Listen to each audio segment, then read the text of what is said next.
కరీంనగర్ ఓటర్ల తీర్పు ఎప్పుడూ అంచనాలకు భిన్నంగా ఉంటుంది. ఈ ఎంపీ సీటు దక్కించుకోవడం అంత ఆషామాషి కాదు.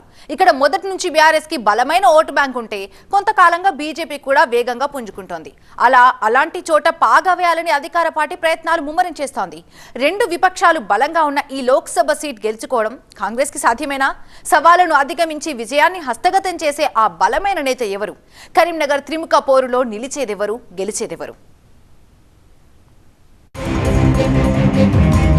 కరీంనగర్ కాంగ్రెస్ కి బిగ్ టాస్కేనా? హస్తగతం చేసుకునే బలమైన అభ్యర్థి ఎవరు? ఈసారి త్రిముఖ పోరు తప్పదా? తెలంగాణ ఉద్యమంలో కీలక పాత్ర పోషించిన గడ్డ కరీంనగర్. కేసీఆర్ ఇక్కడి నుంచి గెలిచిన తర్వాత ఉద్యమాన్ని ఉధృతం చేశారు. ఒక రకంగా ఈ ప్రాంతం బీఆర్ఎస్ కి పెట్టని కోట. కానీ 2019 ఎన్నికల్లో ఈ లోక్సభ స్థానాన్ని బీజేపీ కైవసం చేసుకుంది. సంతానలేమి సమస్యతో బాధపడుతున్నారా? చింతించకండి. సుమారు 90,000 జంటలకు ఆనందం నింపింది ఓఎస్ఎస్ ఫర్టిలిటీ. ఈ రోజే 7825893600 కి కాల్ చేయండి. సంతానోత్పత్తి చికిత్సపై భారీ డిస్కౌంట్లు పొందండి. గుడ్ న్యూస్ చెప్పండి. అప్పటి నుంచి బీఆర్ఎస్ కొంత బలాన్ని కోల్పోయింది. తాజాగా జరిగిన అసెంబ్లీ ఎన్నికల్లోనూ 4 సిట్టింగ్ స్థానాల్ని గులాబీ పార్టీ కోల్పోయినట్టయింది.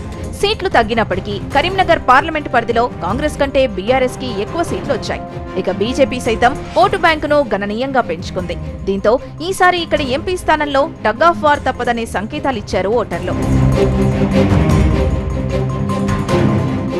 రాష్ట్రంలో అధికారంలో ఉన్న కాంగ్రెస్ ఈసారి ఎలాగైనా ఈ సీటు కొల్లగొట్టేందుకు ప్రత్యేక వ్యూహాలు రచిస్తోందట. కరీంనగర్ పార్లమెంటు పరిధిలో 4 కాంగ్రెస్ అభ్యర్థులు విజయం సాధించారు. అయినప్పటికీ బీఆర్ఎస్ బీజేపీని నిలువరించాలంటే బలమైన అభ్యర్థి కావాలి. ఆ బలమైన నేత ఎవరున్నారనే దానిపై పార్టీ లెక్కలు వేసుకుంటోందట. కాంగ్రెస్ ఎంపీ టికెట్ రేసులో ప్రధానంగా ఎమ్మెల్సీ జీవన్ రెడ్డి పేరు వినిపిస్తోంది. రాజకీయాల్లో సుదీర్ఘ అనుభవం, అన్ని వర్గాలతో సత్సంబంధాలున్న జీవన్ రెడ్డి టికెట్ ఆశిస్తున్నారట. ఇక హుస్నాబాద్ మాజీ ఎమ్మెల్యే అలిగిరి ప్రవీణ్ రెడ్డి, మాజీ ఎమ్మెల్యే జగపతిరావు తనయుడు వెలిచాల రాజేందర్రావు కూడా ఎంపీ రేసులో మేమున్నామంటున్నారట.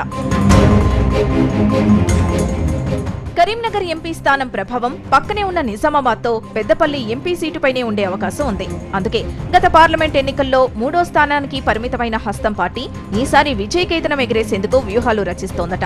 ఇక్కడ బీజేపీ నుంచి సంజయ్, బీఆర్ఎస్ నుంచి వినోద్ మరోసారి బరిలోకి దిగే అవకాశాలున్నాయి.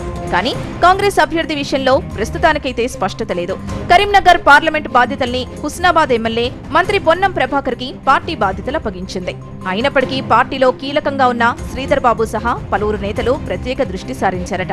ఇతర పార్టీలోని అసంతృప్తి నేతల్ని పార్టీలో చేర్చుకుని శ్రేణుల్ని సమాయత్తం చేసుకుంటూ ముందుకు వెళ్లమని క్యాడర్ కి గాంధీభవన్ నుంచి ఇప్పటికే సిగ్నల్స్ వెళ్లాయట. బండి సంజయ్ ఇప్పటికే దూకుడుగా వెళ్తున్నారు. ఎన్నికల కోసం పలు కార్యక్రమాలు నిర్వహిస్తూ క్యాడర్ ని సమాయత్తం చేసుకుంటూ ప్రచారం మొదలుపెట్టారు. ఇక బీఆర్ఎస్ నేత వినోద్ కుమార్ సైతం గ్రౌండ్ వర్క్ మొదలుపెట్టారట. పోయిన చోటే వెతుక్కోవాలన్నట్టు ఈ సీటు సాధించి తమ పట్టును చాటి చెప్పే ప్రయత్నంలో బీఆర్ఎస్ ఉందట. మొత్తంగా 3 పార్టీలు ఈ సీటుపై ప్రత్యేక ఫోకస్ పెట్టడంతో ఈ ఎన్నికలు మునుపటి లెక్క ఉండవు అనేది మాత్రం అర్థమవుతోంది. మరి ఈసారి ఓటర్లు ఎవరికి పట్టం కడతారో చూడాలి.